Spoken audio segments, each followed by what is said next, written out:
गांव में भी ससुराल है। अब शहर में रहने वाले लोगों को तो हर चीज की फैसिलिटी की आदत होती है, लेकिन गांव के लोग अपनी सादगी में ही अपना जीवन अच्छी तरह बिता लेते हैं।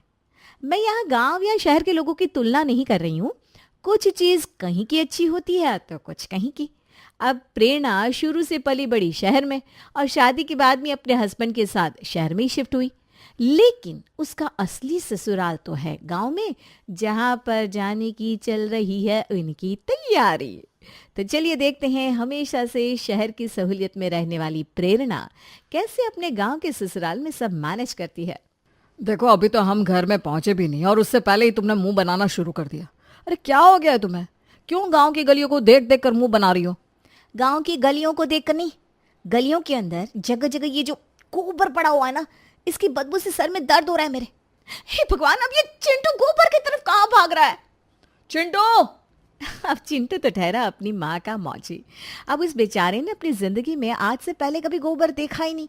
वो उसे बारिश का कीचड़ समझकर वहां खेलने चला गया और पूरा का पूरा गोबर से भर गया। छी छी छी छी छी! एक तो मुझे पहले इस गोबर के बदबू से इतनी उल्टी आ रही थी, ऊपर से ये पूरा का पूरा गोबर से लिपट गया। पहले क्या कम दुखी थी मैं जो तूने ये असर भी पूरी कर दी? अब जल्दी घर चलो ना। जैसे तैसे वे जल्दी घर पहुंचते हैं। अब पुनीत के मम्मी पापा की नजर सबसे पहले चिंटू की तरफ जाती है, जो पूरी तरह गोबर से ढका हुआ था। अरे ये क्या हाल बना कर ले आए हो मेरे पोते को तुम दोनों? गोबर में कहाँ से लिपट कर आया ये? दादी, ये गोबर क्या होता है? ये तो कीचड़ है ना। अरे बेटा, ये कीचड़ नहीं, गोबर है। गोबर मतलब गाय की पोटी है, पोटी। क्या? गाय की पोटी? छी मम्मी, जल्दी साफ करो इसे। बहुत उतावला होकर भागा था ना गोबर की तरफ। चल अंदर, नहलाती हूँ तुझे। मम्मी जी, शाम का टाइम हो गया है, इसे ठंडे पानी से नहलाऊंगी तो सर्दी लग जाएगी। बाथरूम कहाँ पर है? मैं गीजर ऑन कर लेती हूँ। गीजर क्या होता है बहू? गीजर मतलब जिसमें नहाने के लिए पानी गर्म करते हैं मम्मी जी। अरे नहीं भाभी, हमारे गांव में गीजर नहीं होता। हम नहाने के लिए पानी गर्म करना होता है तो चूल्हे पर ही कर लेते हैं। आप मेरे साथ चलो, मैं आपको चूल्हे पर पानी गर्म करके दे देती हूँ। अरे चूल्हे पर तेरी भाभी अपने आप पानी गर्म कर लेगी, तो जब तक जाकर रोटी सब्जी बनाने की तैयारी कर ले। जा बहू, तो चूल्हे पर जाकर गर्म पानी कर ले। जी। अब जिस लड़की ने कभी अपनी जिंदगी में टीवी सीरियल्स और फिल्मों के अलावा कहीं पर चूल्हा देखा ही ना हो, वो भला चूल्हे पर पानी गर्म करेगी कैसे? अब प्रेरणा चली गई चूल्हे पर पानी गर्म करने और निशा ने प्रेरणा को एक पतीला भरकर पानी दे दिया। अरे ये कैसा चूल्हा है? इसमें तो सिलेंडर नहीं है। अरे क्या भाभी, आप भी मजाक कर रही हो? चूल्हे में कब से सिलेंडर लगने लगा?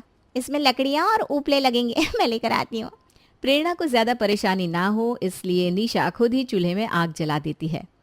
भाभी, मैंने आग जला दी है। आप इस फूंकनी से हल्की हल्की फूंक मारते रहना, और अगर ज़्यादा आग तेज़ हो जाए ना तो एक आध लकड़ी बाहर निकाल देना। क्या?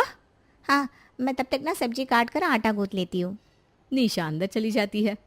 हे भगवान, ये क्या मुसीबत है? गर्म पानी से नहाने के लिए इतनी नौटंकी। एक गीजर नहीं लगवाया इन लोगों ने घर में। पता नहीं मैं भी कहाँ पर आ गई। अरे ये धुआं, इतना सारा धुआं कहाँ से आ रहा है? अरे प्रेरणा की आंखों में आंसू आ जाते हैं। वो भागती हुई सीधे अंदर जाती है।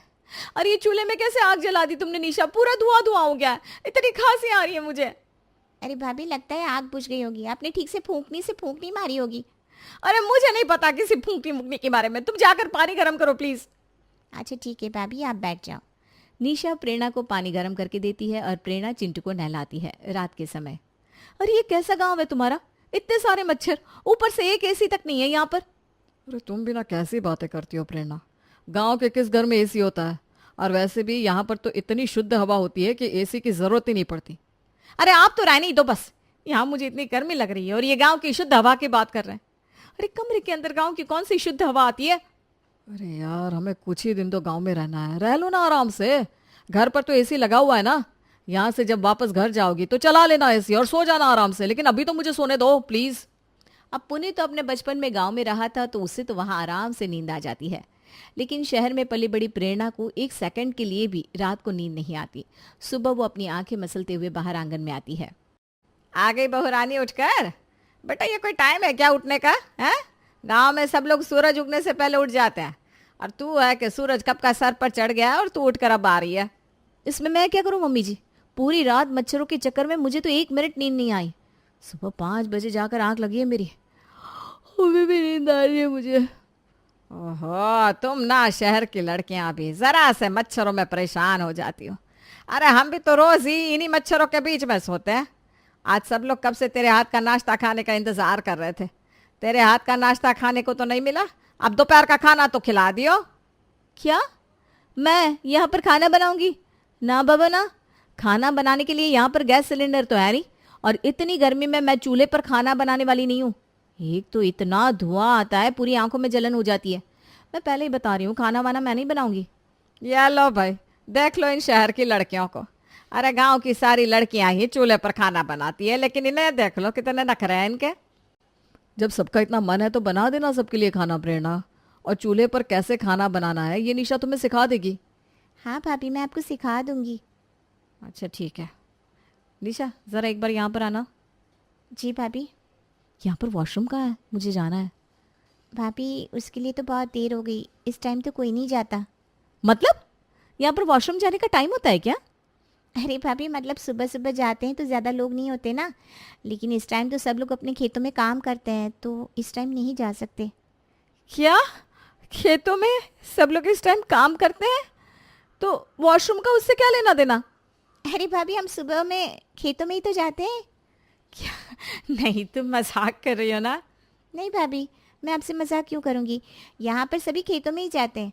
अभी आपको जाना है तो रेलवे स्टेशन पर जाना पड़ेगा, जहाँ पर टॉयलेट बने हुए हैं। अच्छा ठीक है, देखती हूँ कुछ। अब एक दिन देर से उठने के चक्कर में तो प्रेरणा गांव के रेलवे स्टेशन के वॉशरूम में चली जाती है, लेकिन गांव के लोग अभी भी इस तरह खुले में सुबह जाते हैं, ये बात प्रेरणा को बहुत अजीब लगती है। वो घर वापस आती है तो ये लो आ गई बहू। बेटा अब तो जल्दी से नहा ले और सबके लिए खाना बना दे। ठीक है निशा, तुम मुझे बताओ चूल्हे में खाना कैसे बनाना है? जी भाभी। निशा धीरे धीरे प्रेरणा को समझाती है कि चूल्हे में खाना कैसे बनाया जाता है, और थोड़ी थोड़ी एडजस्टमेंट करके सबके लिए पहली बार वो चूल्हे पर खाना बना देती है।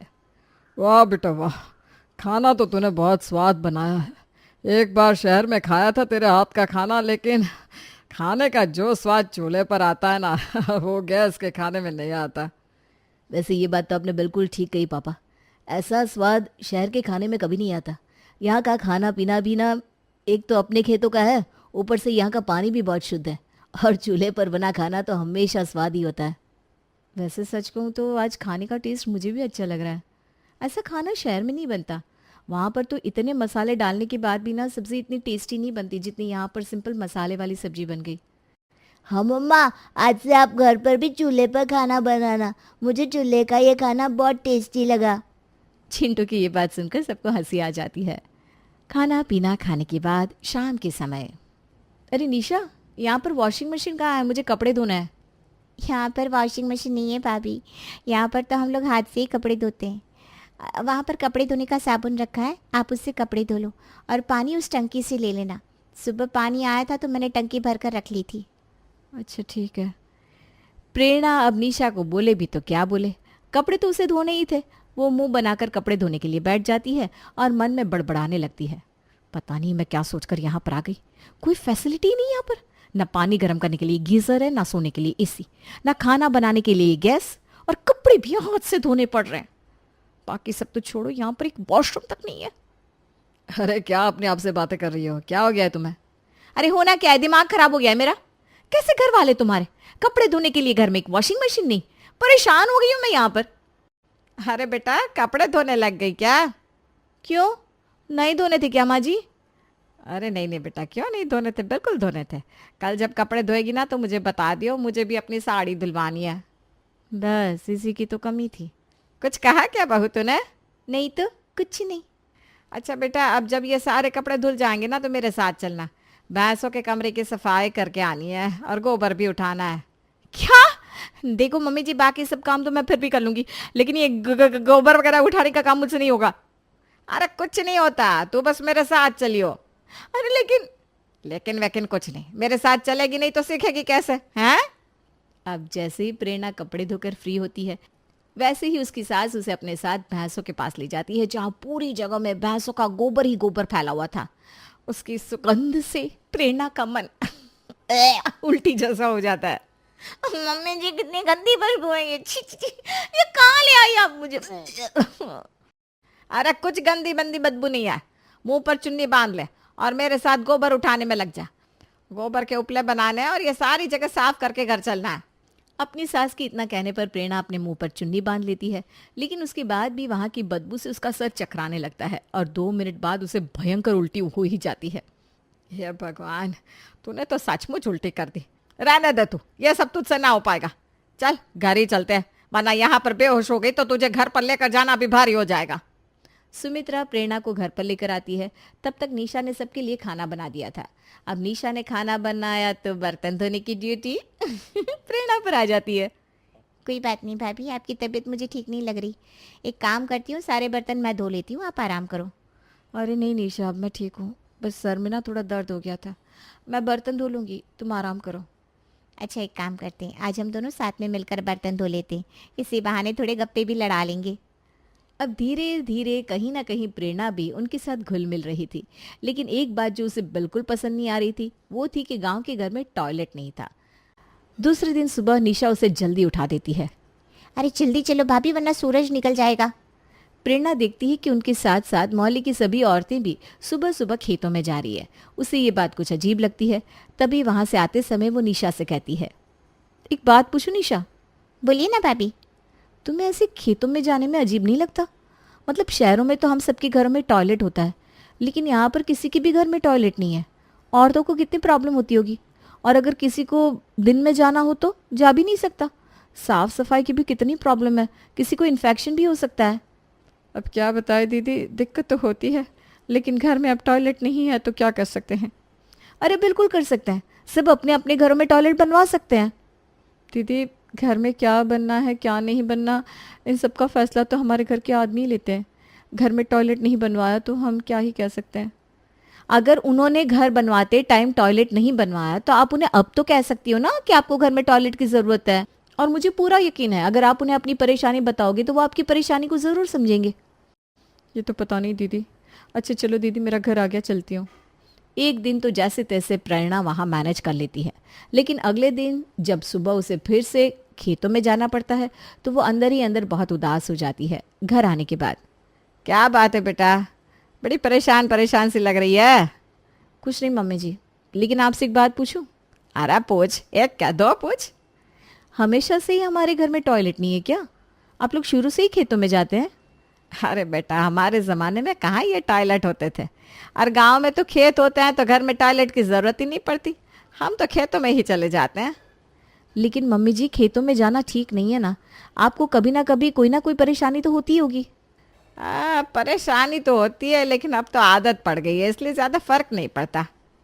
आपको नहीं लगता मम्मी जी कि हमें घर में टॉयलेट बनवाना चाहिए? निशा भी अभी छोटी है और इस तरह बाहर खेतों में जाना ठीक नहीं है। आप घर में ही टॉयलेट बनवा लो ना। अरे ना बेटा ना, ये सब काम तो हमेशा तेरे पापा जी ने देखा है। घर में क्या बनवाना है क्या नहीं, इन सब का फैसला वही लेते हैं, और मेरी ना उनके सामने कुछ बोलने की हिम्मत ना है। उन्हें जब बनवाना होगा घर में टॉयलेट तो बनवा लेंगे। अरे मम्मी जी, पापा जी आपके हस्बैंड हैं और उनसे अपनी परेशानी बताने में कैसा डर? अब आप ही मुझे बताओ, अगर आप उनको बोलोगी कि मुझे किसी चीज़ से परेशानी है तो क्या वो आपकी परेशानी नहीं सुनेंगे? नहीं, ऐसी बात नहीं है बेटा। तेरे पापा जी ना मेरी सारी परेशानियां सुनते हैं, लेकिन कभी इस बारे में बात नहीं की ना तो थोड़ा अजीब लग रहा है। ये क्या मम्मी जी, आप भी ना, इसमें कुछ अजीब नहीं है, आप एक बार बात करके तो देखो। अरे तू ना अब मेरे पीछे मत पड़, मुझे सोने दे, बहुत जोर की नींद आ रही है, जा। अब भले ही इस बात से कितना भी भाग लो मम्मी जी, लेकिन गांव में टॉयलेट तो मैं बनवा कर रहूंगी। अब प्रेरणा इस बात को अपने मन में बिल्कुल ठान लेती है। 2-3 दिन बाद खेत से लौटते समय, अरे राधा, ये तुम्हारे घर में क्या बन रहा है? एक और कमरा बनवा रहे हो क्या? अरे नहीं काकी, घर में टॉयलेट बनवा रहे हैं। उस दिन प्रेरणा दीदी ने मुझे इतना समझाया तो मैंने अपने घर में बात की। मुझे लगा था ये मेरी बात सुनेंगे नहीं, लेकिन इन्होंने मेरी परेशानी समझ ली। बस देर थी तो इनसे बात करने की। आपका बहुत बहुत धन्यवाद प्रेरणा दीदी, आपकी वजह से मेरी ज़िंदगी की बहुत बड़ी मुसीबत हल हो गई। अब ना रोज़ रोज़ मुझे खेतों में नहीं जाना पड़ेगा। ये तो बहुत अच्छी बात है। बस जिस तरह आपके घर में टॉयलेट बन रहा है ना, उसी तरह सभी गांव वालों के घर में अगर टॉयलेट बन जाए तो कितना अच्छा हो जाए। राधा वहां से अपने घर चली जाती है। प्रेरणा अपनी सास और ननद के साथ अपने घर आ जाती है। तब उसकी सासू माँ कहती है, मुझे लगा नहीं था कि राधा के घर वाले घर में टॉयलेट बनवा देंगे, लेकिन उन्होंने तो राधा के लिए टॉयलेट बनवा दिया। मम्मी जी, एक बार आप भी पापा जी से बात करोगे ना तो वो भी घर में टॉयलेट बनवा देंगे। और मैं चाहती हूँ कि मेरे जाने से पहले घर में टॉयलेट बन जाए। मैं कुछ दिन ही आपके साथ बाहर गई हूँ, लेकिन वहाँ इतना अजीब लगता है कि मैं बता नहीं सकती। इसलिए ज़्यादातर तो मैं रेलवे स्टेशन पर जाकर वहाँ का ही वॉशरूम यूज़ करती हूँ। आप प्लीज़ एक बार पापा जी से बात तो करो। प्रेरणा के बार बार समझाने पर और ये देखने के बाद कि पड़ोस के लोग भी अपने घर में टॉयलेट बनवा रहे हैं, प्रेरणा की सास भी अपने पति से बात करती है और उनकी बात सुनने के बाद वो उनकी परेशानी समझते हैं और अगले ही दिन घर में टॉयलेट बनने का काम शुरू भी हो जाता है। अच्छा मम्मी जी, हम चलते हैं, लेकिन चिंटू की अगली छुट्टियों में पक्का गाँव आऊँगी। बेटा, समझ में नहीं आ रहा किन शब्दों में तेरा धन्यवाद करूं। जिस परेशानी से पूरी ज़िंदगी जूझते रहे, कभी उस परेशानी के बारे में उनसे बात नहीं की, लेकिन तूने जो प्रोत्साहन दिया ना हमारी परेशानी को समझकर, हमें इतना समझाया, आज तेरी वजह से ना घर में ये टॉयलेट बन रहा है। हाँ भाभी, मैं जब से छोटी थी ना तब से देखा कि मम्मी ने कभी पापा से इस बारे में सवाल जवाब नहीं किए, और यही आदत मेरी भी बन गई। कभी अपनी परेशानियाँ हम पापा से खुलकर कह ही नहीं पाए। अच्छा हुआ जो आप गांव आई, और आपने सिर्फ हमारी ही नहीं बल्कि गांव की सभी औरतों की परेशानी हल कर दी। आज सबके घरों में टॉयलेट बनने का काम चल रहा है। सच में? मम्मी अब तो सुपर हीरो बन गई। जो प्रेरणा गांव में एक नखरीली बहू बनकर आई थी, आज उसके एक विचार से सभी गांव वालों में जो बदलाव आया था, उससे ज्यादा खुशी प्रेरणा को शायद कभी किसी बात से नहीं मिली थी। वो गांव को अलविदा कहकर जा रही थी, लेकिन अब कहीं ना कहीं उसका मन उसी गांव में बस गया था। उसे इंतजार था तो बस दोबारा उस गांव में आने का, और वही इंतजार गांव की औरतों को भी था, प्रेरणा का फिर से गांव में वापस आने का।